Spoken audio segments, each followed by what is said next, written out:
voalohany zany raha ny zavatra angatahana aloha zany sosura tokony tavavoakatsika daholo aloha zany a akoatra ny caméra no mety miandry kely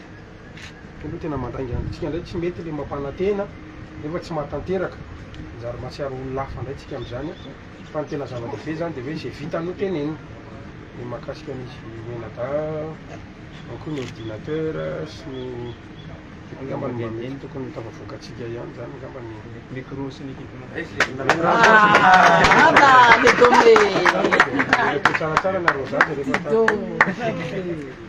makasiraka amin'ny fandraisana zay aloha tena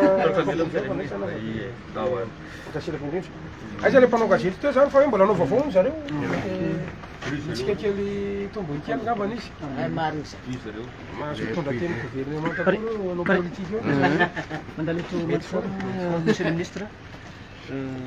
voalohany tsindika ny district Mandritsara nareo izy nareo baraka amin'ny ankapobeny aloha dia raha nirariny sitrany dia ny prime ministre zany lehibe amin'ny gouvernement Eritsalama no ho avy eto miaraka amin'ny Sokola ministre Lidson saingy noho ny fandaminana arakasa teo ihany koa zany ny spécificité an'ity farisy ity dia notendrena ny tenanay ho avy eto solotena ny fitondram-panjakana mahefa izay tarihan'ny filohan'ny fanavozana ny repoblika ny filoha colonel Randrianirina Mikael.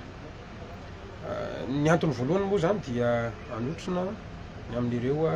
fitokanana isany tokony maro samihafa fa ny faharoa ihany koa zany dia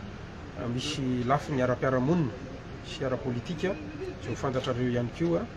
izay ilaina fanavozana eto amin'ity toeranyity ka mahatonga ny tenanay izay solo tena amin'ny mampitondra teny gouvernement anay